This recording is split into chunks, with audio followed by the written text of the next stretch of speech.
ಸಂಬಂಧಿಕರು ಯಾರು ಬಂದಿಲ್ಲ. ನಾ ಒಬ್ಬಾಕಿನೇ ಇದ್ದೆ. ಮಗನ್ ತಗೊಂಡು ಆಪರೇಷನ್ ಮಾಡ್ಕೊಂಡು ಮನೆಗೆ ಬರೋವಾಗ ನಾ ಒಬ್ಬಾಕಿನೇ. ಯಾರೂ ಇಲ್ಲ ನನ್ನ ಸಂಕಟಲ್ಲಿ. ಮಾತಾ ಬರ್ಲಿಲ್ಲ. ಫಸ್ಟ್ ಅವ್ನ್ ಹೇಳ್ದ, "ಇಲ್ಲ ಏನಾಯ್ತಪ್ಪಿ?" ಅಂತನ್ನ. "ಆಗಿಲ್ಲ, ಪಾಸ್ ಆಗಿಲ್ಲ" ಅಂತಂದ. ಆದ್ರ ನಂಗ್ ನಂಬಿಕೆ ಇರ ಅಂದ್ರ ಅವ್ರ ಮಾತಲ್ಲಿ ನನ್ಗ ಪೂರಾ ಗಟ್ಟಿ ಇರ್ಲಿಲ್ಲ. ಸ್ವಲ್ಪ ನಗಿ ಮಾತಿತ್ತು ಅದ್ರೊಳಗ. "ಹೌದಾ?" ಅಂತಂದೆ ನಾನು. ಅದಕ್ಕೇನ್ ಇದ್ ಮಾಡ್ಕೊಳಿಲ್ಲ. "ಹೌದಾ?" ಅಂತ. "ಕರೇನಾ?" ಅಂತಂದೆ. ಹೌದು ಕರೇನಿ" ಅಂತಂದ. ಆಮೇಲೆ "ಇಲ್ಲ ಪಾಸ್ ಆಗ್ಯದ" ಅಂತಂದ. "ನನ್ಗ್ ಗೊತ್ತಿತ್ತು ಹೇಳು" ಅಂತಂದೆ. ಖುಷಿ ಆಯ್ತು, ಬಾಳ ಖುಷಿ ಆಯ್ತು. ಇಬೇಕಾದ್ರೆ ಬಾಳ ಕಷ್ಟಪಟ್ಟಾನ ಅವನು. ಅಷ್ಟಿಷ್ಟೇನ್ ಕಷ್ಟ ಅಲ್ಲ. ಅದ್ ನೆನಪಿಸ್ಕೊಂಡ್ರ ನನ್ಗಂತೂ ಕಣ್ಣಾಗ್ ನೀರೇ ಬರ್ತದ ನಂಗ. ಸಂಬಂಧಿಕರೊಳಗೆ ಇರ್ತಾರಲ್ಲ, ಅವ್ರು ಖಾನಾವಳಿ ಕೆಲಸ ಮಾಡ್ತಾರ. ನಮ್ ಸಣ್ಣವ್ನ ಮಗಳಂತ ಅನ್ಕೊಳಕ್ ನಮ್ಗ್ ಅಸಹ್ಯ ಅನಸ್ತದ. ಅಂದ್ರ ಇಲ್ಲಿ ಕೆಲಸ ಮಾಡೋರ್ ನಮ್ ಸಣ್ಣವ್ನ ಮಗಳಂತ ಅಂದ್ರ ನಮ್ಗ ಹೇಳ್ಕೊಳಕ್ ಇದು ಅನಸ್ತದ ಅಂತ ಅಂದದ್ನು ಆದ್ ನನ್ಗ. ಡಿ ಕೆ ರವಿ ಅವ್ರ ಬಗ್ಗೆ ನನಗೆ ಗೊತ್ತಾಗಿರ್ತಕ್ಕಂಥ ಸಂದರ್ಭದಲ್ಲಿ ಅವಾಗ ನನಗನ್ಸಿದ್ದು, ನಾನು ಸಮಾಜಕ್ಕೆ ಹೆಚ್ಚಿನ ಕೊಡುಗೆ ನೀಡಬೇಕಾದ್ರೆ ಬರೀ ಡಾಕ್ಟರ್ ಆದ್ರೆ ಸಾಲದಿಲ್ಲ, ಅದಕ್ಕೆ ಒಂದು ಹೆಚ್ಚಿನದನ್ನ ನಾನು ಅಂದ್ರೆ ನಾಗರಿಕ ಸೇವೆಗಳ ಹತ್ರ ಹೋಗ್ಬೇಕು ಅಂತಕ್ಕಂಥದ್ದು ನನಗೆ ಒಂದು ಆ ಟೈಮಲ್ಲಿ ಗೊತ್ತಾಗಿತ್ತು. ಸೊ ಲಾಸ್ಟ್ 2 ಟೈಮ್ ನಾನು ಇಂಟರ್ವ್ಯೂ ಹೋದ್ರು ಕೂಡ ಕ್ಲಿಯರ್ ಆಗಿರ್ಲಿಲ್ಲ. ಪ್ರಾಥಮಿಕ ಶಿಕ್ಷಣದಲ್ಲಿ ಇದ್ದಾಗ ನಾನು ಅನ್ಕೊಂಡಿದ್ದು ಡ್ರೈವರ್ ಆಗ್ಬೇಕು ಅಂತ ಅನ್ನೋ ಆಸೆ ಇತ್ತು. ಸೊ ಆಮೇಲೆ ಬೆಳೀತಾ ಬೆಳೀತಾ ನನಗೆ ಅದು ಬಂದಿದ್ದು ಒಂದಾದ್ಮೇಲೆ ಒಂದು. UPSC ನನ್ನ ತಲೆಗೆ ಬಂದಿದೆ MBBS ಆದ್ಮೇಲೆ, MBBS ಜಾಯ್ನ್ ಆದ್ಮೇಲೆ. ಮನೇಲಿ ಅಂದ್ರೆ ನನ್ಗೆ ಮತ್ತು ನನ್ನ ತಮ್ಮಂಗೆ ಓದಿಸಿ ಬೆಳೆಸಿದ್ದೆಲ್ಲ ನಮ್ಮ ತಾಯಿಯವರೇ. ಅವರು ಏನು ಅಂತಂದ್ರೆ ನಮ್ಮ ಮೇಲೆ ಏನೋ ಒಂದು ಅಪಾರವಾದ ನಂಬಿಕೆ. ಆಕ್ಚುಲಿ ಅವರು ಅನಕ್ಷರಸ್ಥ, ಏನೋ ಸಾಲಿಗೆಲ್ಲ ಹೋಗಿಲ್ಲ. ಬಟ್ ಆದ್ರೂ ಅವ್ರಿಗೆ ಒಂದು ವಿಶ್ವಾಸ ನಮ್ಮ ಮೇಲೆ, ಏನೋ ಮಾಡ್ತೀವಿ ನಾವು ಅಂತಕ್ಕಂಥದ್ದು. ಅದರಿಂದ ನಾವು ಕೋಚಿಂಗ್ ಹೋಗ್ತೀವಿ ಅಂದ್ರೆ ಹೋಗ್ರಿ, ನಾವು ಟ್ಯೂಷನ್ ಹೋಗ್ತೀವಿ ಅಂದ್ರೆ ಅವರ ಶಕ್ತಿಯಿಂದ ಏನ್ ಸಾಧ್ಯ ಇದೆ ಅದನ್ನೆಲ್ಲಾನು ನಮ್ಗೆ ಅವರು ಪ್ರೋತ್ಸಾಹ ಕೊಟ್ಕೊಂತ ಹೋದ್ರು. ಆ ಪ್ರೋತ್ಸಾಹ ನಾವು ಸದ್ಬಳಕೆ ಮಾಡ್ಕೊಂಡು ಬಂದ್ವಿ. ಸೊ ನಾನ್ ಹೇಳ್ದೇನಂತಂದ್ರೆ, ನಿನ್ನೆ ಏನ್ ಓದಿದ್ರಿ ಇವತ್ತು ಕನಿಷ್ಠ ಅಷ್ಟನ್ನಾದ್ರೂ ಓದ್ಬೇಕು. ಸಾಧ್ಯ ಆದ್ರೆ ಅದಕ್ಕಿಂತ ಜಾಸ್ತಿ ಓದ್ಬೇಕು.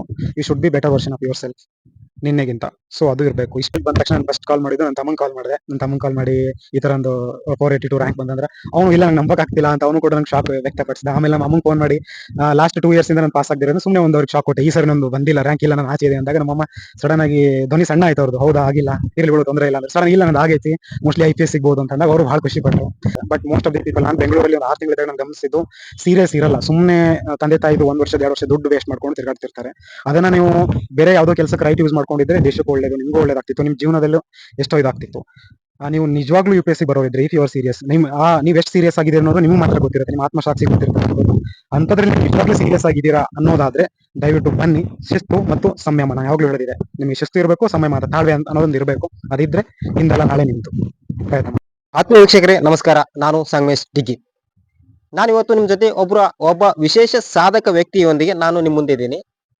ಈ ವ್ಯಕ್ತಿಯು UPSC ಎಕ್ಸಾಮಿನಲ್ಲಿ ದೇಶಕ್ಕೆ 482ನೇ ರ್ಯಾಂಕ್ ಅನ್ನ ಪಡೆದಿದ್ದಾರೆ. ಅವರು ವಿಜಯಪುರ ಜಿಲ್ಲೆಯ ಸಿಂದಗಿ ತಾಲೂಕಿನ ಕಟ್ಟಕಡೆ ಹಳ್ಳಿಯಾದಂತಹ ಹೊನ್ನಳ್ಳಿ ಗ್ರಾಮದ ಯುವಕ. ಅವರ ಹೆಸರೇ ಡಾಕ್ಟರ್ ಮಹೇಶ್ ಮಡಿವಾಳರ್. ಅವರು ಇವತ್ತು ನಮ್ಮ ಜೊತೆ ಇದ್ದಾರೆ. ಅವರ ಈ ಸಾಧನೆಗೆ ಪ್ರೇರಣೆ ಏನು, ಮತ್ತು ಅವರು ಯಾವ ರೀತಿ ಅವರನ್ನು ಅಭ್ಯಾಸ ಮಾಡಿದ್ರು, ಮತ್ತು 482ನೇ ರ್ಯಾಂಕ್ ಪಡೆಯಲಿಕ್ಕೆ ಅವರು ಯಾವ ರೀತಿ ಪ್ರಯತ್ನ ಮಾಡಿದ್ರು, ಮತ್ತು ಅವರು UPSC ಯಾಕೆ ಅವರು ಆಯ್ಕೆ ಮಾಡ್ಕೊಂಡಿದ್ರು, ಇದರೆಲ್ಲದರ ಬಗ್ಗೆ ಅವ್ರ ಜೊತೆ ನಾವು ನೇರವಾಗಿ ಮಾತಾಡ್ತೇನೆ. ಬನ್ನಿ ಸರ್. ನಮಸ್ಕಾರ sir. Thank you sir. UPSC exam result ಅನ್ನ ಪಾಸ್ ಮಾಡ್ತಾರೆ. ಅಂತ ಸಮಯದಲ್ಲಿ 482ನೇ ರ್ಯಾಂಕ್ ಅನ್ನ ನಿಮ್ಗೆ ಸಿಗುತ್ತೆ. ಆ ಸಮಯದಲ್ಲಿ ತಮಗೆ ಏನ್ ಅನಿಸ್ತು? ಅದು ಬಹಳ ಖುಷಿ ಆಯ್ತು. ಬಹಳ ಕಳೆದ 5 ವರ್ಷಗಳಿಂದ ನಾನು ಅದನ್ನ ತಯಾರಿ ಮಾಡ್ಲಿಕ್ಕೆ. ಸೊ ಲಾಸ್ಟ್ 2 ಟೈಮ್ ನಾನು ಇಂಟರ್ವ್ಯೂ ಹೋದ್ರು ಕೂಡ ಕ್ಲಿಯರ್ ಆಗಿರ್ಲಿಲ್ಲ. ಸೊ ಈ ಸರಿ ನಂದು ಕ್ಲಿಯರ್ ಆದಾಗ ನನಗೆ ಬಹಳ ಖುಷಿ ಆಯ್ತು. ಏನೋ ಒಂದು ಸಮಾಧಾನ, ಒಂದು ಸಂತೋಷ ಆಯ್ತು. ಲೈಕ್ ಕೊನೆಗೂ ನಾನು ಆ ಪಟ್ಟಿಯಲ್ಲಿ ನಾನು ಇದ್ದೀನಿ ಅಂತಕ್ಕಂಥ ಒಂದು ಸಂತೋಷ ಆಯ್ತು. ಅಲ್ಲ, ನೀವು UPSC ಯಾಕೆ ನೀವು ಆಯ್ಕೆ ಮಾಡ್ಕೊಂಡಿದ್ರಿ? ಒಂದು ಅಂದ್ರೆ ನಾನು ಬೆಳೆದು ಬಂದಿರತಕ್ಕಂಥ ಒಂದು ರೀತಿ ಆಗಿರ್ಬೋದು. ಆಮೇಲೆ ನಾನು MBBS ಅಲ್ಲಿ ಇದ್ದಾಗ DK ರವಿ ಅವ್ರ ಬಗ್ಗೆ ನನಗೆ ಗೊತ್ತಾಗಿರ್ತಕ್ಕಂಥ ಸಂದರ್ಭದಲ್ಲಿ ಅವಾಗ ನನಗನ್ಸಿದ್ದು, ನಾನು ಸಮಾಜಕ್ಕೆ ಹೆಚ್ಚಿನ ಕೊಡುಗೆ ನೀಡಬೇಕಾದ್ರೆ ಬರೀ ಡಾಕ್ಟರ್ ಆದ್ರೆ ಸಾಲದಿಲ್ಲ, ಅದಕ್ಕೆ ಒಂದು ಹೆಚ್ಚಿನದನ್ನ ನಾನು ಅಂದ್ರೆ ನಾಗರಿಕ ಸೇವೆಗಳ ಹತ್ರ ಹೋಗ್ಬೇಕು ಅಂತಕ್ಕಂಥದ್ದು ನನಗೆ ಒಂದು ಆ ಟೈಮಲ್ಲಿ ಗೊತ್ತಾಗಿತ್ತು. ಸೊ ಅದರಿಂದ ನಾನು ಅವಾಗ್ಲಿಂದಾನೇ ನಾನು UPSC ನನ್ನ ತಲೆಯಲ್ಲಿ ಇರ್ತಿತ್ತು. MBBS ಆದ್ಮೇಲೆ ನಾನು ತಯಾರಿ ಶುರು ಮಾಡಿದ್ದು. ತಮ್ಮ ಪ್ರಾಥಮಿಕ ಶಿಕ್ಷಣ ಆಗಿದ್ದೆ ಇಲ್ಲಿ? ನಂದು ಪ್ರಾಥಮಿಕ ಶಿಕ್ಷಣ ಆಗಿದ್ದು ನಮ್ಮ ಸ್ವಂತ ಊರು ಸಿಂದಗಿ ತಾಲೂಕು ಹೊನ್ನಳ್ಳಿಯಲ್ಲಿ ಆಗಿರ್ತಕ್ಕಂಥದ್ದು. ಪ್ರಾಥಮಿಕ ಶಿಕ್ಷಣ ಆಗ್ಬೇಕಾದ್ರೆ ನಿಮಗೆ ಇದೆಲ್ಲ ಮಾಡ್ಬೇಕಂತ ಹೇಳಿ ಐಡಿಯಾ ಬಂತ, ಅಥವಾ ಏನು ಬೆಳೀತಾ ಬೆಳೀತಾ ಓದ್ತಾ ಮುಂದೆ ಅನೇಕ ವಿಚಾರಧಾರೆಗಳು ನೋಡಿದ ಐಡಿಯಾ ಬಂತ? ಇಲ್ಲ, ಖಂಡಿತವಾಗ್ಲೂ ನಾನು ಪ್ರಾಥಮಿಕ ಶಿಕ್ಷಣ ಮಾಡುವಾಗ ಇದು ಯಾವುದೋ ರೀತಿಯ ಐಡಿಯಾ ಇರಲಿಲ್ಲ. ಹಂಗೆ ನೋಡಿದ್ರೆ ಫಸ್ಟ್ ನಾನು ಪ್ರಾಥಮಿಕ ಶಿಕ್ಷಣದಲ್ಲಿ ಇದ್ದಾಗ ನಾನು ಅನ್ಕೊಂಡಿದ್ದು ಡ್ರೈವರ್ ಆಗಬೇಕು ಅಂತ ನನ್ನ ಆಸೆ ಇತ್ತು. ಸೊ ಆಮೇಲೆ ಬೆಳೀತಾ ಬೆಳೀತಾ ನನಗೆ ಅದು ಬಂದಿದ್ದು ಒಂದಾದ್ಮೇಲೆ ಒಂದು.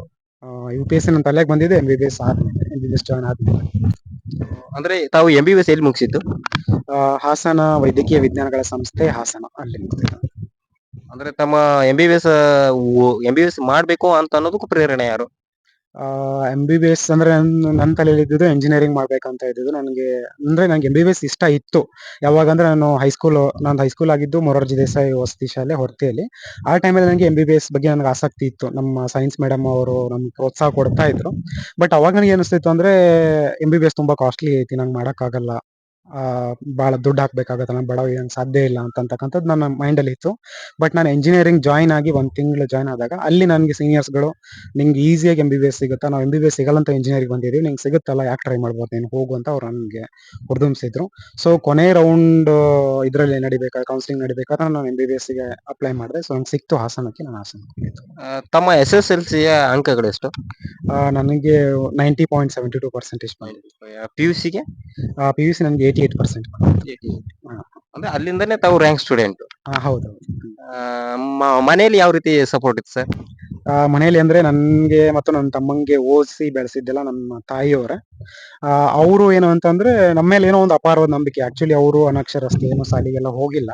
ಬಟ್ ಆದ್ರೂ ಅವ್ರಿಗೆ ಒಂದು ವಿಶ್ವಾಸ ನಮ್ಮ ಮೇಲೆ, ಏನೋ ಮಾಡ್ತೀವಿ ನಾವು ಅಂತಕ್ಕಂಥದ್ದು. ಅದರಿಂದ ನಾವು ಕೋಚಿಂಗ್ ಹೋಗ್ತೀವಿ ಅಂದ್ರೂ ಹೋಗ್ರಿ, ನಾವು ಟ್ಯೂಷನ್ಗೆ ಹೋಗ್ತೀವಿ ಅಂದ್ರೆ ಅವರ ಶಕ್ತಿಯಿಂದ ಏನ್ ಸಾಧ್ಯ ಇದೆ ಅದನ್ನ ಎಲ್ಲಾನು ನಮ್ಗೆ ಅವರು ಪ್ರೋತ್ಸಾಹ ಕೊಟ್ಕೊಂತ ಹೋದ್ರು. ಆ ಪ್ರೋತ್ಸಾಹನ ನಾವು ಸದ್ಬಳಕೆ ಮಾಡ್ಕೊಂಡು ಬಂದ್ವಿ. ಸೊ ಅದು ಅಂದ್ರೆ ತಮ್ಮ ತಾಯಿಯವರು ಶಿಕ್ಷಣ ಕಲ್ತಿಲ್ಲ ಸರ್? ಇಲ್ಲ ಅನಕ್ಷರಸ್ಥೆ ಅವರು. ಇವನ್ ನಮ್ಮ ಇಡೀ ಕುಟುಂಬದಲ್ಲೇ ನಾನು ಆಗ್ಲಿ ನನ್ನ ತಮ್ಮ ಆಗ್ಲಿ ಮೊದಲ ಪೀಳಿಗೆ ಅಕ್ಷರಸ್ಥರು ನಾವು. ಹಿಂದಿನ ಪೀಳಿಗೆಗಳೆಲ್ಲ ಅನಕ್ಷರಸ್ಥರೆ. ಅಂದ್ರೆ ಇದು ಅನಕ್ಷರಸ್ಥರ ಅಂದ್ರೆ ಮನೆಯಲ್ಲಿ ಕೂಡ ಯಾರು ಶಿಕ್ಷಣ ಇಲ್ಲ ಅಂತ ಹೇಳ್ತಿದ್ರು. ಇಷ್ಟೆಲ್ಲ ಆದ್ರೂ MBBS ಗೆ ಪ್ರೋತ್ಸಾಹ ಕೊಟ್ಟಿರೋದು ಅದು ಯಾವ ರೀತಿ? ಅಲ್ಲ ಅದೇ ಅಂದ್ರೆ ಆ, ಅಂದ್ರೆ ಹನಿ ಹನಿ ಗೂಡಿ ಹಳ್ಳ ಅಂತ ಏನ್ ಹೇಳ್ತೀವಲ್ಲ, ಆತರ ಹಂಗೆ ಜೀವನದಲ್ಲಿ ಸಾಕಷ್ಟು ಜನರು ಬಂದು ನಮ್ಮಲ್ಲಿ ಒಂದು ಪ್ರತಿಭೆಯನ್ನು ಗುರುತಿಸಿ ಆಗಾಗ ಒಂದ್ ಸ್ವಲ್ಪ ಪುಷ್ ಮಾಡ್ಕೊಂತ ಹೋದ್ರು. ಅದು ಎಲ್ಲರೂ ಪುಷ್ ಮಾಡೋದ್ರಿಂದ, ಒಂದು ತಳ್ಳೋದ್ರಿಂದಾನೇ ನಾವು ಮೋಸ್ಟ್ಲಿ MBBS ಹೋಗಕ್ ಸಾಧ್ಯ ಆಯ್ತು. ಅಂದ್ರೆ ನಾನು MBBS ಗೆ ನಾನು CET ಕೋಚಿಂಗ್ ಅದೇನು ತಗೊಂಡಿರ್ಲಿಲ್ಲ, ಸೆಲ್ಫ್ ಪ್ರಿಪರೇಷನ್. ಈವನ್ ನಾನು ಹೊರತಿ ಆದ್ಮೇಲೆ ನಾನು Bijapur Morarji Desai PU college join ಆದಾಗ ಫಸ್ಟ್ ಬ್ಯಾಚ್ ನಮ್ದು. ಅಲ್ಲಿ ಕನ್ನಡ ಮತ್ತು ಇಂಗ್ಲಿಷ್ ಲೆಕ್ಚರರ್ ಬಿಟ್ರೆ PCMB ಲೆಕ್ಚರರ್ಸ್ ಗಳೇ ಇರಲಿಲ್ಲ. ನಾವು ಸ್ವಂತ ಸ್ಟಡಿ ಮಾಡ್ತಾ ಇದ್ವಿ. ಸೆಕೆಂಡ್ ಇಯರ್ ಟ್ಯೂಷನ್ ಹೋದಾಗ ಅಲ್ಲಿ ಪ್ರೊಫೆಸರ್ ಗೌರಿ ಅಂತ ಇದರಲ್ಲಿ ದರ್ಬಾರ್ ಕಾಲೇಜ್ನವರು, ಆಮೇಲೆ ಜಾಗೀರ್ದಾರ್ ಸರ್ ಅಂತ, ಅವರು PDJ ಸ್ಕೂಲ್ ಅವರು, ಇದರಲ್ಲಿ ಅವರು ನಮ್ಗೆ ಮೋಟಿವೇಟ್ ಮಾಡಿ, ನಿಮ್ಮಲ್ಲಿ ಟ್ಯಾಲೆಂಟ್ ಇದೆ, ಸ್ಟಡಿ ಮಾಡಿ, ರೈಟ್ ಯೂಸ್ ಮಾಡ್ಕೊಳ್ಳಿ ಅದನ್ನ ಅಂತ ನಮ್ಗೆ ಪ್ರೋತ್ಸಾಹ ಮಾಡಿದ್ದು. ಅದರಿಂದ ನಾನು ಗೌರ್ಮೆಂಟ್ ಕಾಲೇಜಲ್ಲಿ ವಿತೌಟ್ CET ಕೋಚಿಂಗ್ ನಮ್ಗೆ ಸೀಟ್ ತಗೊಳಕ್ ಸಾಧ್ಯ ಆಯ್ತು. ಅಂದ್ರೆ MBBS ಅದು ಇನ್ನು ನೀವು ತಗೊಂಡಿದ್ದು ಸರ್ಕಾರಿ ಸೀಟಾ ಅಥವಾ ಖಾಸಗಿ ಸೀಟಾ? ಸರ್ಕಾರಿ ಸೀಟು, ಸರ್ಕಾರಿ ಕಾಲೇಜಲ್ಲೇ ಅದು ತಗೊಂಡಿತ್ತು. ಸೊ ಅಲ್ಲಿ ಅಧ್ಯಯನ ಮಾಡಿದ್ದು. MBBS ಆದ ನಂತರ ತಾವೇನ್ ಮಾಡಿದ್ರಿ ಮತ್ತೆ? MBBS ಆದ್ಮೇಲೆ ನಾನು ಹಾಸನ ಜಿಲ್ಲೆ ಸಕಲೇಶಪುರ ತಾಲೂಕು ಕೆಳಗಳಲ್ಲಿಯಲ್ಲಿ ಪ್ರಾಥಮಿಕ ಆರೋಗ್ಯ ಕೇಂದ್ರ ನಾನು 1 ವರ್ಷ ಗ್ರಾಮೀಣ ಸೇವೆ ಮಾಡಿದೆ. ಗ್ರಾಮೀಣ ಸೇವೆ ಮಾಡುವಾಗಲೇ ನಾನು ಹೊರಗಡೆ ಕೆಲಸನೂ ಕೂಡ ಮಾಡ್ತಾ ಇದ್ದೆ. ಸೊ ನನಗೆ ಮುಂದೆ ಆಲ್ರೆಡಿ ನಾನು MBBS ಕೊನೆ ಹಂತಕ್ಕೆ ಬಂದಾಗಲೇ ಆಲ್ರೆಡಿ ನಾನು ಡಿಸೈಡ್ ಮಾಡಾಗಿತ್ತು ನಾನು UPSCಗೆ ಹೋಗ್ಬೇಕಂತ. ಸೊ ನಾನು ಗ್ರಾಮೀಣ ಸೇವೆ ಮಾಡ್ತಾ ನಾನು ಸ್ವಲ್ಪ ದುಡ್ಡನ್ನ ಹೆಚ್ಚಿಗೆ ಉಳಿಸ್ಕೋಬೇಕು, ನಾನು ಮುಂದೆ ಕೋಚಿಂಗ್ ಹೋಗ್ಬೇಕು ಅಂತ. ಸೊ ರೂರಲ್ ಸರ್ವಿಸ್ ಮುಗಿಸಾದ್ಮೇಲೆ ನಾನು ಬೆಂಗಳೂರು ಕೋಚಿಂಗ್ ಹೋಗಿತ್ತು, UPSC ಕೋಚಿಂಗ್ ಹೋಗಿ ಒಂದು 6 ತಿಂಗಳಾಗಿತ್ತು, ಅಥವಾ 6 ಅಥವಾ 7 ತಿಂಗಳಾಗಿತ್ತು. ಕೋವಿಡ್ ಬಂದಿರೋದ್ರಿಂದ ಕೋಚಿಂಗ್ ಕ್ಲಾಸಸ್ ಎಲ್ಲ ಕ್ಲೋಸ್ ಆಯ್ತು. ಸೊ ನಾನು ಅಷ್ಟೊತ್ತಿಗಾಗ್ಲೇ ನಂದು ಇಲ್ಲಿ ರಿಕ್ರೂಟ್ಮೆಂಟ್ ಆಗಿತ್ತು, ಇದು ಕಾಲ್ ಆಗಿತ್ತು ರಿಕ್ರೂಟ್ಮೆಂಟ್ಗೆ, ಪರ್ಮನೆಂಟ್ ಮೆಡಿಕಲ್ ಆಫೀಸರ್ ಜಾಬ್ಗೆ. ಅದನ್ನ ಅಪ್ಲೈ ಮಾಡಿದ್ದೆ. ಸೊ ನಾನು ವಾಪಸ್ ಮನೆಗೆ ಬಂದಾದ ಕೆಲವು ತಿಂಗಳಲ್ಲೇ ವಾಪಸ್ ಇಲ್ಲಿ ನಂದು ಅಪಾಯಿಂಟ್ಮೆಂಟ್ ಆರ್ಡರ್ ಬಂತು. ಅಲ್ಲಿಂದ ನಾನೀಗ ಕಳೆದ 4 ವರ್ಷದಿಂದ ಮುದ್ದೇಬೇಳ ತಾಲೂಕು ಪ್ರಾಥಮಿಕ ಆರೋಗ್ಯ ಕೇಂದ್ರ ಮಡಿಕೇಶ್ವರದಲ್ಲಿ ನಾನು ಕೆಲಸ ಮಾಡ್ತಾ ಇದ್ದೀನಿ, ಆಡಳಿತ ವೈದ್ಯಾಧಿಕಾರಿಯಾಗಿ. ಸರ್ ಅಂದ್ರೆ ನೀವು UPSC ಗೆ ಯಾವ ರೀತಿ ತಯಾರಿ ಮಾಡ್ಕೊಂಡಿದ್ರಿ? ಅಂದ್ರೆ ದಿನಕ್ಕೆ ಎಷ್ಟು ಸಲ ಅಭ್ಯಾಸ ಮಾಡ್ತಾ ಇದ್ರಿ? ಎಷ್ಟು ಗಂಟೆಗಳ ಕಾಲ ಅಭ್ಯಾಸ ಮಾಡ್ತಾ ಇದ್ರಿ? ನಾನು ಕೆಲಸ ಮಾಡ್ತಾ ಇರೋದ್ರಿಂದ ಪ್ರತಿದಿನ ಒಂದು ಕಟ್ಟುನಿಟ್ಟಿನ ಟೈಮ್ ಟೇಬಲ್ ಮೇಂಟೈನ್ ಮಾಡೋದು ಕಷ್ಟ ಆಗ್ತಾ ಇತ್ತು. ಬಟ್ ನನ್ನ ಟಾರ್ಗೆಟ್ ಏನಿರ್ತಿತ್ತು ಅಂದ್ರೆ ರಜಾ ದಿನಗಳ 10 ರಿಂದ 12 ಗಂಟೆ ನಾನು ಕುತ್ಕೊಂಡು ಓದಬೇಕು, ಮತ್ತು ಕೆಲಸ ದಿನ ನಾನು 6 ಗಂಟೆ ಕುತ್ಕೊಂಡು ಓದಬೇಕು ಅನ್ನೋದು ನನ್ನ ಟಾರ್ಗೆಟ್ ಇತ್ತು. 90% ಆಫ್ ದಿ ಟೈಮ್ ನಾನು ಆ ಟಾರ್ಗೆಟ್ನ ರೀಚ್ ಮಾಡ್ತಿದ್ದೆ. ಕೆಲವು ಸಾರಿ ಮಿಸ್ ಆಗ್ತಾ ಇತ್ತು. ಆದ್ರೂ ಒಟ್ಟಾರೆ ನಾನು ಏನ್ ಮಾಡ್ತಿದ್ದೆ ಮಿನಿಮಮ್ ಅಂದ್ರೆ ಪ್ರತಿದಿನ ಒಂದಲ್ಲ ಒಂದು ರೀತಿಯಿಂದ ನಾನು ನನ್ನ ಸ್ಟಡಿ ಜೊತೆ ನಾನು ಸಂಪರ್ಕ ಇಟ್ಕೊಳ್ತಾ ಇದ್ದೆ, ಮಿಸ್ ಮಾಡ್ತಾ ಇರಲಿಲ್ಲ. ಅಂದ್ರೆ 10ರಿಂದ ಸರಿಸುಮಾರು 8ರಿಂದ 10 ತಾಸುಗಳನ್ನ ಅದು ಕಡ್ಡಾಯ ಅಭ್ಯಾಸ ಮಾಡ್ಲೇಬೇಕಾ? ಆತರ ಒಂದು ಹಾರ್ಡ್ ಅಂಡ್ ಫಾಸ್ಟ್ ರೂಲ್ ಇಲ್ಲ. ಲೈಕ್ ಅಂದ್ರೆ ಕೆಲವೊಬ್ಬರದ್ದು ಏನು ಅಂತಂದ್ರೆ ಗ್ರಾಸ್ಪಿಂಗ್ ಪವರ್ ಚೆನ್ನಾಗಿರುತ್ತೆ, ಕೆಲವೊಬ್ರು ಏಕಾಗ್ರತೆ ಚೆನ್ನಾಗಿರುತ್ತೆ, ಅವರು ಕಡಿಮೆ ಗಂಟೆಗಳಲ್ಲೇನೆ ಕೂಡ ಜಾಸ್ತಿನ ಓದಕ್ ಸಾಧ್ಯ ಇದೆ.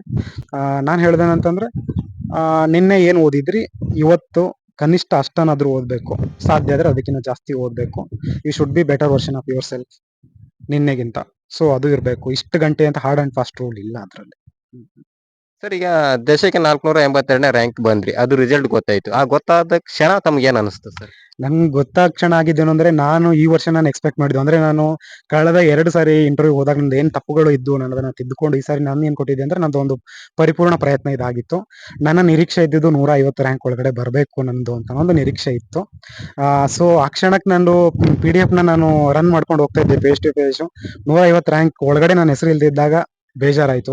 200, 300 ರ್ಯಾಂಕ್ ಒಳಗಡೆ ನನ್ನ ಹೆಸರು ಇಲ್ದಿದ್ದಾಗ ಮೋಸ್ಟ್ಲಿ ನಾನು ಈ ವರ್ಷನೂ ಆಚೆ ಇದೀನೇನೋ ಅಂತ ನಂಗೆ ಭಯ ಆಗಕ್ಕೆ ಶುರುವಾಗಿತ್ತು.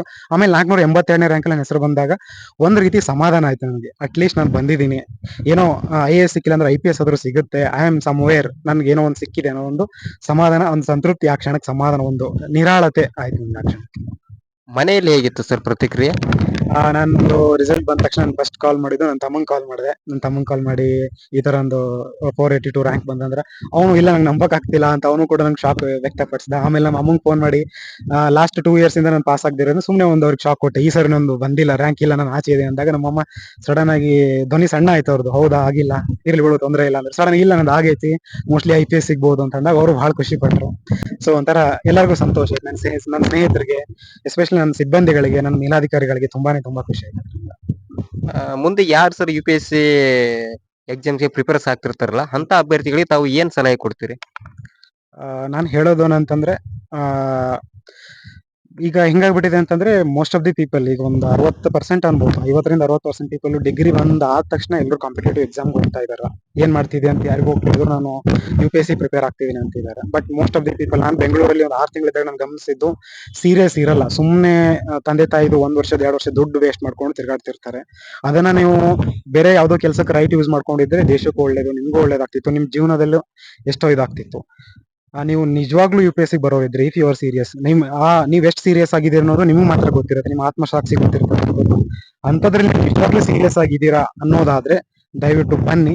ಶಿಸ್ತು ಮತ್ತು ಸಂಯಮ, ನಾನು ಯಾವಾಗ್ಲೂ ಹೇಳಿದೆ, ನಿಮ್ಗೆ ಶಿಸ್ತು ಇರಬೇಕು, ಸಂಯಮ ಅಂತ ತಾಳ್ವೆ ಅನ್ನೋದೊಂದು ಇರಬೇಕು. ಅದಿದ್ರೆ ಇಂದಲ್ಲ ನಾಳೆ ನಿಂತು ಪ್ರಯತ್ನ ಮಾಡ್ತಾರೆ. ವೀಕ್ಷಕರೇ, ಡಾಕ್ಟರ್ ಮಹೇಶ್ ಮಡಿವಾಳ ಅವರ ತಾಯಿ ನಮ್ ಜೊತೆ ಇದ್ದಾರೆ. ಅವರು ತಮ್ಮ ಮಗನ ಸಾಧನೆಗೆ ಏನ್ ಹೇಳ್ತಾರೆ ಅಂತ ಕೇಳೋಣ ಬನ್ನಿ. ಮೇಡಮ್, ತಮ್ಮ ಸುಪುತ್ರ ಈಗ UPSC ಗೆ 482ನೇ ರ್ಯಾಂಕ್ ಅನ್ನ ಪಡೆದುಕೊಂಡ್ರು. ಆ ಕ್ಷಣ ತಮ್ಗೆ ಏನ್ ಅನ್ಸ್ತು ಮೇಡಮ್? ನಂಗೆ ತುಂಬಾ ಖುಷಿ ಆಯ್ತು. ತುಂಬಾ ಅಂದ್ರೆ ತುಂಬಾ ಖುಷಿ ಆಯ್ತು ನಂಗೆ. ಅದು ಬಾಳ ದಿನದ ಕನಸಿತ್ತ ಒಂದು. ಇಲ್ಲಿಗೆ 4 ಸರಿ ಏನೋ ಆಯ್ತೇನೋ ಬರೆಯಕತ್ತ. ಬಾಳ ಏನು ಮಾತಾಡಕ ಬರ್ಲಿಲ್ಲ ನಂಗ. ಬರ್ಲಿ ಫಸ್ಟ್ ಅವ್ನ್ ಹೇಳ್ದ, ಇಲ್ಲ ಏನಾಯ್ತಪ್ಪಿ ಅಂತನ್ನ, ಆಗಿಲ್ಲ, ಪಾಸ್ ಆಗಿಲ್ಲ ಅಂತಂದ. ಆದ್ರ ನಂಗ್ ನಂಬಿಕೆ ಅಂದ್ರ ಅವ್ರ ಮಾತಲ್ಲಿ ನನ್ಗ ಪೂರಾ ಗಟ್ಟಿ ಇರ್ಲಿಲ್ಲ, ಸ್ವಲ್ಪ ನಗಿ ಮಾತಿತ್ತು ಅದ್ರೊಳಗ. ಹೌದಾ ಅಂತಂದೆ ನಾನು. ಅದಕ್ಕೇನ್ ಇದ್ ಮಾಡ್ಕೊಳಿಲ್ಲ. ಹೌದಾ ಅಂತ, ಕರೇನಾ ಅಂತಂದೆ. ಹೌದು ಕರೇನಿ ಅಂತಂದ. ಆಮೇಲೆ ಇಲ್ಲ ಪಾಸ್ ಆಗ್ಯದ ಅಂತಂದ. ನನ್ಗ್ ಗೊತ್ತಿತ್ತು ಹೇಳ ಅಂತಂದೆ. ಖುಷಿ ಆಯ್ತು, ಬಾಳ ಖುಷಿ ಆಯ್ತು. ಮತ್ತೆ ಹಿಂಗ ಕಲಿತೀವನ್ನ ಮಕ್ಕಳಿಗೆ ಕಲ್ಸಾಕ್ ಸ್ವಲ್ಪ ಮನೆಯವ್ರದ್ನು ಇದು ಇರ್ಬೇಕು. ಆದ್ರ ಅವ ಕಲಿಬೇಕಾದ್ರ ಬಾಳ ಕಷ್ಟಪಟ್ಟಾನ ಅವನು. ಅಷ್ಟಿಷ್ಟೇನ್ ಕಷ್ಟ ಅಲ್ಲ, ಅದ್ ನೆನಪಿಸ್ಕೊಂಡ್ರ ನನ್ಗಂತೂ ಕಣ್ಣಾಗ ನೀರೇ ಬರ್ತದ ನಂಗ. ನಿಜ ಅಂದ್ರ ನಿಜ. ನಾದು ಅಷ್ಟ್ ಕಲಿತಾರ, ನಾವ್ ಹಿಂಗ್ ಕಷ್ಟ ಪಡ್ತೀವಿ ಅಂತ ಅನ್ಕೊಂಡ ಕೆಲವೊಂದ್ ಜನ ನಮ್ ಸಂಬಂಧಿಕರೊಳಗೆ ಇರ್ತಾರಲ್ಲ, ನಾನ್ ಕೆಲಸ ಮಾಡೋ ಬಗ್ಗೆದಾಗ ಬಾಳ ಅಂದ್ರ ಬಾಳ ಕೇವಲಾಗಿ ಮಾತಾಡ್ರ ನಂಗ. ಅದು ನಂಗ್ ನೆನ್ಸ್ಕೊಳಕೆ ಆಗೋದಿಲ್ಲ ನಂಗ. ಏನಂತಿದ್ರ ಅಂದ್ರ, ಕಾನೊಳಗ್ ಕೆಲಸ ಮಾಡ್ತಾಳ ಅಂತಂದ್ರ ಒಂದು ಅವ್ರಿಗೆ ಇವ್ರು ನಮ್ ಸಂಬಂಧಿಕರು ಅಂತ ಅನ್ಕೊಳಕ್ ಅವ್ರಿಗೆ ಆಗ್ತಿರ್ಕಿಲ್ಲ. ಅಂತವ್ರು ಈಗ ನಮ್ ಮನಿತನ ಬರ್ತಾರಲ್ಲ, ಅದ್ ನನ್ಗ ತುಂಬಾ ಖುಷಿ. ಈಗ ಅದು ನನ್ ಮಗನಿಂದ ಬಂತಂತ. ಅಂದ್ರೆ ಮೊದಲು ತಾವು ಖಾನಾವಳಿಯಲ್ಲಿ ಕೆಲಸ ಮಾಡಿ ಕನ್ನೋಳಿ ಕೆಲಸ ಮಾಡಿದೀನಿ, ಮನಿ ಕೆಲಸ, ಬಟ್ಟಿ ಬಂಡೆ ಕೆಲಸ ಮಾಡಿದೀನಿ, ಇಸ್ತ್ರಿ ಮಾಡಿದೀನಿ. ಒಂದ್ ದಿವ್ಸಕ್ 4 ಕಡೆ ಕೆಲಸ ಮಾಡ್ತಿದ್ದೆ ನಾನು, ಒಂದೇ ಕಡೆ ಅಲ್ಲ. ಬೆಳಿಗ್ಗೆ ಕರೆಕ್ಟ್ ಈ ಶಾಪುರದವ್ರ ಮನಿ ಅಂದ್ರ 13 ವರ್ಷ ಮಾಡಿದ್ದೀನಿ ನಾನು. ಅವ್ರಂತಿದ್ರು, ಇದ್ರಾಗ ಕೋರ್ಟ್ ಒಳಗ ಜಡ್ಜ್ ಆದ್ರೂ ಒಂದ್ 10 ನಿಮಿಷ ಹಿಂದ ಮುಂದ ಮಾಡ್ತಾರ, ಟೈಮ್ ನೀ ಕರೆಕ್ಟ್ ಟೈಮಿಗೆ ಬರ್ತೀವಿ ನೋಡು ಅಂತನ್ನೋರು ನಂಗೆ ಬೈಯೋರವ್ರು. ಇಷ್ಟೊತ್ತಿಗೆ ಅವತ್ತು ಒಂದಿನ ನೀ ಬ್ಯಾಸರ ಅಂತೆ ಅನ್ನೋದಿಲ್ಲಲ್ಲ, ಒಂದಿನ ಸರು ಒಂದ್ ಹಬ್ಬದ ಅಂತನಲ್ಲ ಏನು ಅನ್ನಲ್ಲ ಅಂತ ಬೈಯೋರ್ ನಂಗ ಅವ್ರು. ಚಳಿ ದಿನ ಮಳಿ ದಿನ ಎಲ್ಲಾ ದಿನ ಹಂಗ ಬರ್ತೀಯಲ್ಲ ನೀನು, ಸ್ವಲ್ಪ ಲೇಟ್ ಮಾಡ್ಕೊಂಡ್ ಬಾ, ನಾವೇನ್ ಅಂತೀವೇನ್ ನಿನಗ ಅಂತನೋರು. ಅಂದ್ರ ನಂಗ್ ಮುಂದ್ ಮತ್ ಕನ್ನೋಳಿ ಕೆಲ್ಸಕ್ ಹೋಗ್ಬೇಕಲ್ಲ ನಾ. 11 7 ಮನಿ ಕೆಲಸ ಮಾಡಿ ನಾ ಕನ್ನೋಳಿಗ್ ಹೋಗ್ಬೇಕು. ಅಲ್ಲಿ ಹೋಗಿ 10 kg ಹಿಟ್ಟಿನ ಚಪಾತಿ ತೀಡ್ ಬರ್ಬೇಕು 2 ಗಂಟೆದಟಿಗೆ. 2 ಗಂಟೆಗ್ ಮನಿಗ್ ಬಂದು ಅಲ್ಲಿ ಕಾನೋಳಿಯವ್ರ ಮನೆಗೆ ಒಬ್ರಿದ್ರು, ಒಂದ್ ಮಗುನ್ ತಗೊಂಡ್ ಅವ್ರು BSNL ಆಫೀಸ್ ಒಳಗಿದ್ರಂತ. ಅವ್ರ ಆಫೀಸ್ಗೆ ಹೋಗಕ್ಕೆ ಆಕಿಂದ ಮಗು ನನ್ ಕಡೆ ಬಿಟ್ಟು ಹೋಗ್ತಿದ್ಲು. ಆಕಿ ನಾ ಮನಿಗೆ ಬರ್ತಾ ಇರ್ಲಿಲ್ಲ. ಕಾನೋಳಿದಿಂದ ಸೀದಾ ಅವ್ರ ಮನಿಗೆ ಹೋಗಿ ಆಕಿನ ಮಗನ್ ಕರ್ಕೊಂಡು, ಮತ್ತ ಆಕಿ 6 ಗಂಟೆಗೆ ಬರುತ್ತನ ಅವ್ರ ಮನ್ಯಾಗ ಕೆಲಸ ಮಾಡ್ಕೊಂಡು ಆ ಕೋಸಿನ್ ತಗೊಂಡ್ ಅಲ್ಲೇ ಇರೋದು. ಆಕಿ 3,000 ರೂಪಾಯಿ ಕೊಡ್ತಿದ್ಲು. ಅದ್ನು ಮಾಡ್ಕೊಂಡು ರಾತ್ರಿ ಆ ಕಡೆದ ಕಡೆನೆ ಖಾನಾವಳಿಗೆ ಹೋಗೋದು ವಾಪಸ್ಸನ ಮನೆಗೆ ಬರೋದಿಲ್ಲ. ಯಾವಾಗ ಬೆಳಿಗ್ಗೆ ಮನೆಗೆ ಬಿಟ್ಟನಂದ್ರೆ ರಾತ್ರಿ ಒಮ್ಮೆ 11ಕ್ಕೆ ಮನೆಗೆ ಬರ್ತಿದ್ದೆ ನಾನು. ಅಲ್ಲಿಂದ ನಾನು ಖಾನಾವಳಿಗೆ ಹೋಗಿ ಮತ್ತೆ ರಾತ್ರಿ 11, 10:30, 11 ತನ ಚಪಾತಿ ಮಾಡಿ ವಾಪಸ್ ಬರ್ಬೇಕಾದ್ರೆ ಎಲ್ಲರೂ ಇಸ್ತ್ರಿ ಬಟ್ಟೆ ಕೊಡೋರು ಅಷ್ಟು ಮನೆಗೆ ತಗೊಂಬರಕಿ. ರಾತ್ರಿ ಹೊಡ್ಯಾಕಿ ನಾನು ಆಗ್ಲಾಕ್ ನಂಗೆ ಟೈಮೇ ಸಿಗ್ತಿದಿಲ್ಲ. 1:30 ಗಂಟೆ 2 ಗಂಟೆ ತನರ ಇಸ್ತ್ರಿ ಮಾಡಕ್ ಮನ್ಯಾಗ ಮಂದಿ ಎಲ್ಲರೂ ಮನ್ಕೊಂಡಿರೋರು. ಕೆಲವೊಂದು ಬೇಸಿದಿಂದ ಹೊರಗೆ ಮಕ್ಕೊಂಡಾರ. ಅಕ್ಕೋರಿಗೆ ಏನ್ಪಾ ಬ್ಯಾಸರ ಇಲ್ಲೇನು, ಈಗ ರಾತ್ರಿಯರ ಬಂದಿರ್ತಾರ ಮತ್ ಬೆಳಗಾನ ಇಸ್ತ್ರಿ ಮಾಡ್ತಾರ ಅಂತ ಅನ್ನೋರು. ಕೆಲವೊಬ್ರು ಕಾಳಜಿನೂ ಇದ್ ಮಾಡ್ತಿದ್ರು ನನ್ನ ಬಗ್ಗೆ, ಕೆಲಸ ಎಷ್ಟ್ ಮಾಡ್ತಾರಲ್ಲ ಅಂತೇಳಿ. ಸಂಬಂಧಿಕರೊಳಗೆ ಇರ್ತಾರಲ್ಲ ಅವ್ರು ಖಾನಾವಳಿ ಕೆಲಸ ಮಾಡ್ತಾರ ನಮ್ ಸಣ್ಣವನ್ ಮಗಳ್ ಅಂತ ಅನ್ಕೊಳಕ್ ನಮ್ಗ ಅಸಹ್ಯ ಅನಸ್ತದ. ಅಂದ್ರ ಇಲ್ಲಿ ಕೆಲಸ ಮಾಡೋರ್ ನಮ್ ಸಣ್ಣವನ್ ಮಗಳ್ ಅಂತಂದ್ರ ನಮ್ಗ ಹೇಳ್ಕೊಳಕ್ ಇದು ಅನಸ್ತದ ಅಂತ ಅಂದದ್ನು ಆದ್ ನನ್ಗ. ಈಗ ಅವರು ಸಂಬಂಧಿಕರ ಪ್ರತಿಕ್ರಿಯೆ ಹೇಗಿದೆ? ಎದ್ದೆ ಹೇಳ್ತೀನಲ್ಲ, ಈಗ ಅವರೇ ಫೋನಾಗಿ ಹಚ್ಚಿ ಹೇಳ್ತಾರ, ನಾವ್ ಇಲ್ಲಿ ಊರಿಗೆ ಹೊಂಟಿದೀವಿ, ಬಸ್ ತಪ್ಪೈತಿ ಮನಿಗ್ ಬರ್ತೀವಿ ತಂಗಿ ಅಂತಂತಾರ. ಅದು ಏನೋ ಅದೊಂದ್ ಟೈಮ್ ಹಂಗಿತ್ತು. ಅವಾಗಂದ್ರ ಇರ್ಲಿ ಬಿಡು ಆದ್ರೂ ಬೇಜಾರ್ ನನ್ಗ. ಅಂದ್ರ ಆ ಟೈಮ್ದಾಗ ಯಾರೋ ಆಗ್ಲಿ, ಹೊರಗಿನವ್ರಾಗ್ಲಿ ಸಂಬಂಧಿಕರೇ ಆಗ್ಲಿ ಸ್ವಲ್ಪ ನಮ್ಗೆ ಇದು ಮಾಡಿದ್ರ ಈ ಟೈಮ್ದಾಗ ಯಾರಾದ್ರೂ ಮಾಡ್ತಾರ. ಆ ಟೈಮ್ದಾಗ ನಮ್ಗ ಮನೇನವ್ರ ಸಂಬಂಧಿಕರು ಯಾರೂ ಆಗಿಲ್ಲ. ಹೊರಗಿನ ಮಂದಿ ತುಂಬಾ ಮಂದಿ ಮಾಡ್ಯಾರ ನಂಗ. ಬಾಳ ಮಂದಿ ಕಾಳಜಿ ಹಸ್ಕೊಂಡಾರ. ಅಷ್ಟು ಕೆಲಸ ಮಾಡೋವು. ನನ್ ಸಣ್ಣ ಮಗನಿಗಂತೂ ಇಂಜಿನಿಯರ್ ಓದಿಸ್ತಿದ್ನಿ. ಅವ್ನಿಗೆ ಹಚ್ಚಿ ಒಂದ್ 2 ತಿಂಗಳಾಗಿರ್ಲಿಲ್ಲ ಕಿವಿ ಆಪರೇಷನ್ ಮಾಡ್ಬೇಕಂತ ಹೇಳಿದ್ರು. ಅವಾಗೆಲ್ಲ ಶಾಪುರದವ್ರ ಮನ್ಯಾಗ, ಔಟಿಯರ್ ಮನ್ಯಾಗ ಅವರೇ ರೊಕ್ಕ ಕೊಟ್ಟು ಹಾಸ್ಪಿಟ್ಲಿಗೆ ಕಳ್ಸ್ಯಾರ ನನಗ. ಸಂಬಂಧಿಕರು ಯಾರು ಬಂದಿಲ್ಲ. ನಾ ಒಬ್ಬಾಕಿನೇ ಮಗನ್ ತಗೊಂಡ್ ಆಪರೇಷನ್ ಮಾಡ್ಕೊಂಡು ಮನಿಗ್ ಬರೋವಾಗ ನಾ ಒಬ್ಬಾಕಿನೇ, ಯಾರು ಇಲ್ಲ ನನ್ನ ಸಂಕಟಲ್ಲಿ.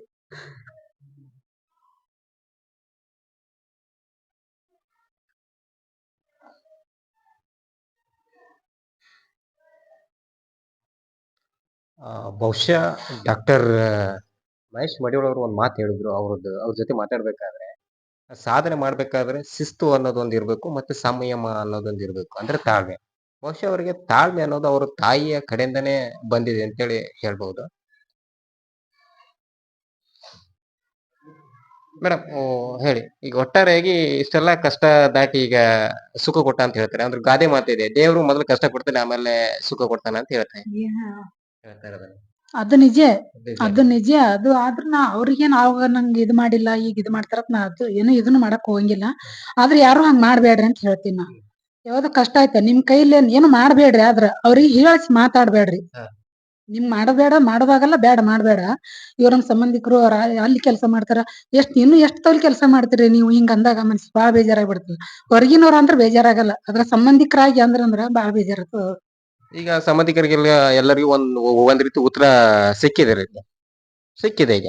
ಈಗ ನೆಕ್ಸ್ಟ್ ಮೇಡಮ್, ಈಗ ಯಾರು ಸಾಧನೆ ಮಾಡ್ತಿರ್ತಾರಲ್ಲ ಮಕ್ಕಳು, ಅವ್ರ ತಂದೆ ತಾಯಿಗಳಿಗೆ ನೀವು ಅಂದ್ರೆ ಕೆಲವೊಂದು ಮಕ್ಕಳು ನಾನು ಎಂಜಿನಿಯರ್ ಆಗ್ಬೇಕು, ಪೊಲೀಸ್ ಆಗ್ಬೇಕು, IAS ಆಫೀಸರ್ ಆಗ್ಬೇಕು, KS ಆಫೀಸರ್ ಮಾಡ್ತಿರ್ತಾರಲ್ಲ, ಅಂತ ತಂದೆ ತಾಯಿಗಳಿಗೆ ಅಂತ ಮಕ್ಕಳ ತಂದೆ ತಾಯಿಗಳು ತಾವು ಯಾವ ರೀತಿ ಇದು ಹೇಳ್ತೀರಿ ಮೇಡಮ್?